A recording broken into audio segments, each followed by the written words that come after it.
Good evening, students. Questions are back with a very important conceptual question on collision. Okay.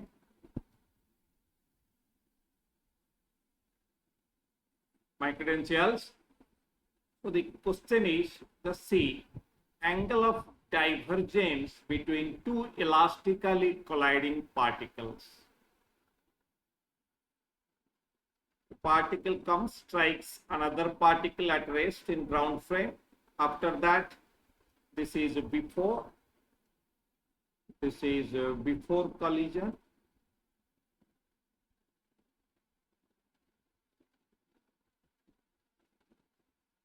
And this is after collision.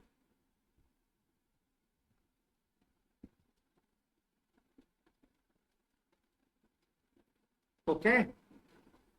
So before collision, a particle comes, strikes another particle at rest.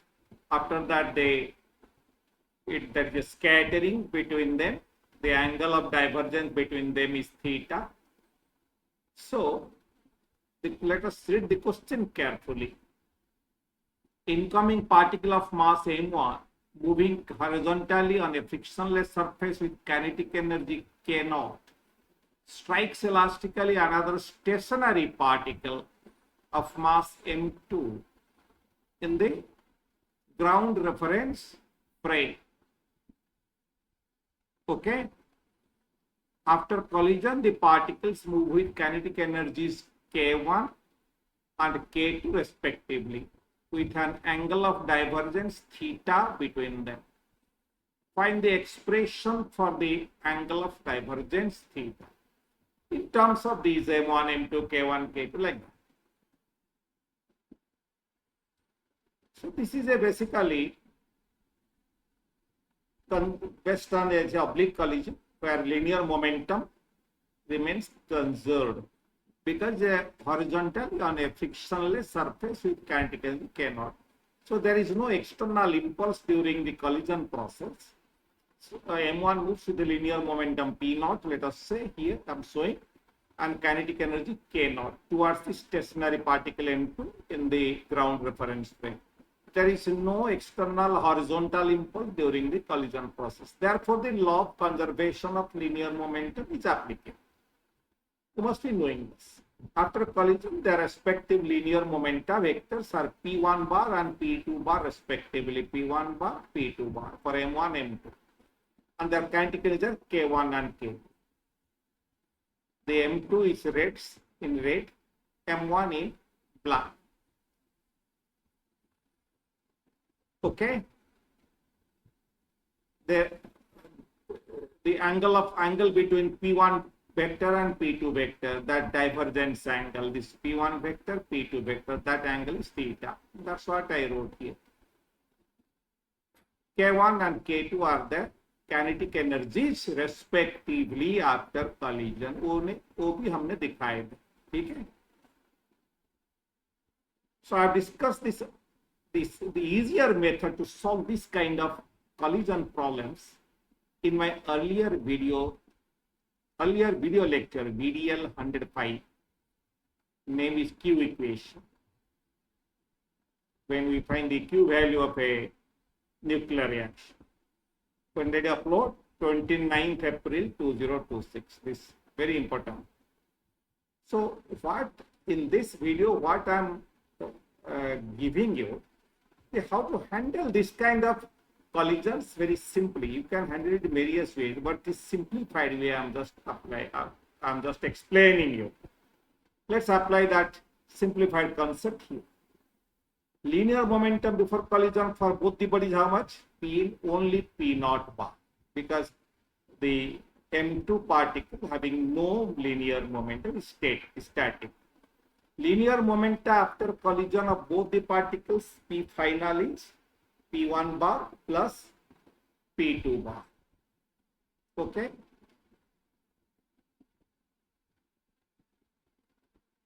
Am I clear? Then applying the law of conservation linear momentum, what should I write? P in equal to PF.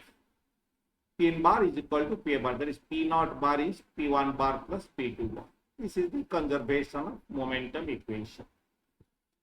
इसमें क्या step हम लेंगे? इसमें now come the crucial step. Crucial step is keep the momentum vectors between whom the angles of deflection is specified. Between whom the angle of deflection is specified? Between P1 and P2. P1 and P2, angle of deflection specified, the scattering angle is theta. Okay? So keep the momentum vectors between whom the angle of deflection is specified in the same side. मतलब P1 and P2, between them the angle of deflection is specified, so keep them in same side. Already they are in same side, right side. Understood this? Angle between P1 and P2 is theta specified, so we keep them in the same side. They are already in the same side in equation 2. So take the dot product of, अगर the same side में नहीं होते, अगर angle between P0 and P1 would have given, then I would have brought P1 to left side. So here you see, take the dot product after doing that state, then take the dot product of LHS with LHS and RHS with RHS and equate. That is P0 bar dot P0 bar is equal to P1 bar plus P2 bar dot P1 bar plus P2 bar. Okay, so opening the bracket I get P0 square here, but opening the bracket I get P1 square plus P2 square plus 2 P1 dot P2 means P1 P2 cos theta. Because angle between P1 P2 vectors theta. But P I can use, P square is 2mk, that expression I can use here. So 2m1 k0 is equal to m1 k1 to m2 k2. This is 2 into root over up to m1 k1 into root over up to m2 k2 into cos theta.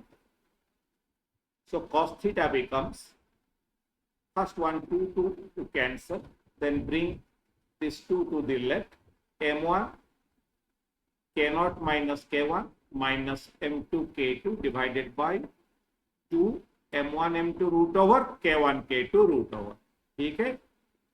And we know that elastic is elastic collision, that means K1 plus K2 will be equal to K0. This is the energy balance. So therefore equation 5 can be rewritten as, yes, right करेंगे, K0 minus K1 को K2 लिख सकते हैं. तो M1 K2 minus M2 K2. M1 minus M2 K2.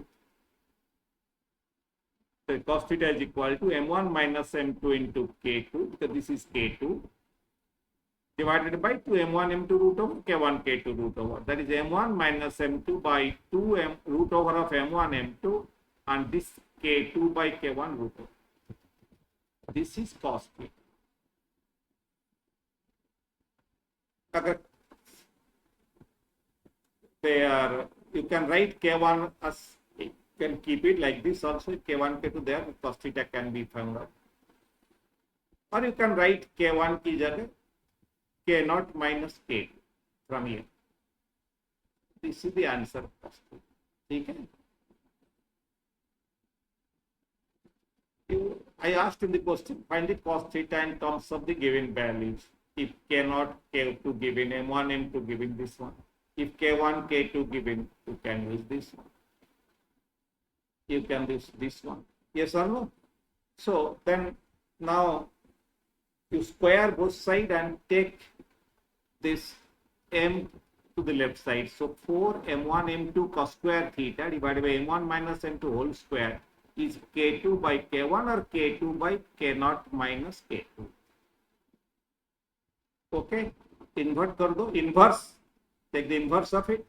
m1 minus m2 whole square by 4 m1 m2 cos square theta will be k0 minus k2 by k2. That is k0 by k2 minus 1.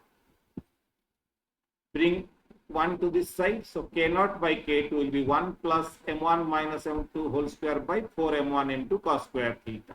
Then what is k2? k0 divided by 1 plus m1 minus m2 whole square by 4 m1 m2 cos square theta. अगर K2 चाहिए उसको cos theta दिया हुआ तो an incoming kinetic energy दिया हुआ theta angle of this divergence angle given between the two particles and k1 k2 the angle of divergence given in initial kinetic energy given. So he may ask what the kinetic energy of the static particle after collision. Then you can use this. एक numerical application रहता है helium nucleus having kinetic energy 7 MeV undergoes an elastic scattering. This is known as elastic scattering, where there is no change in kinetic energy. A scattering reaction with a stationary lithium Li6 nucleus. Find the kinetic energy of the stationary nucleus Li6 nucleus after scattering. If the angle of divergence between the two particles is 60 degrees, the theta is 60 degrees. So M1 is in a mu term. I can use almost approximately M1 will be 4 mu, Li will be 6 mu, and theta is 60 degree, and K0 is 7 MeV. Use कर दो. Equation 9 is 9 equation. I can use K2 is equal to that Li6 kinetic energy equal to 7 by, that is K0 is 7 divided by this 1 plus M1 is 4, M2 is 6. So negative or square will make it positive. So 1 plus 4 minus 6 whole square divided by 4, M1, M2 cos square, theta means 60 degree. Look at it again. Okay. So K2 will be 7 divided by 1 plus, this is 4, 4, 4, this is 1 by 4. So it's 1 plus 1 by 6. That is 6 by 7 by 6. So 6 goes over 6 MeV. So K of the lithium 6 nucleus after collision becomes 6 MeV. How much will be the helium nucleus after collision then? 1 MeV. Note karo, if Li6 would have been the incoming particle with K7 MeV, and 4 helium nucleus would have been the stationary particle, and all other data same, means theta is 60 degree. Then also the K of helium would have been 6 MeV, because let us come to the equation 9. Now M1 would have been 6, M2 would have been 4. Now it is 4 minus 6. It would have been 6 minus. But square में both same है. बाकी everything is. So K2, that is the particle at rest, will have kinetic energy same 6 MeV, whether that is helium or that is lithium. Assuming the scattering angle is 60 degree for both these equations. Am I clear? So this is a simple question. This is there in Aerodov also, this question. But what the key point in this question is, key point to solving these steps. These steps will make things very easy. Refer to this. I told you my video lecture 105, VDL 105 Q equation. There also I used this similar approach and made it very, very simple. Okay, so that you won't have difficulty in the oblique collisions in 2 dimensions. Okay, so okay, this is a conceptual discussion for you, and in case of difficulty you contact me also, but I'll come to with a new topic again tomorrow. Have a good day. Thank you all.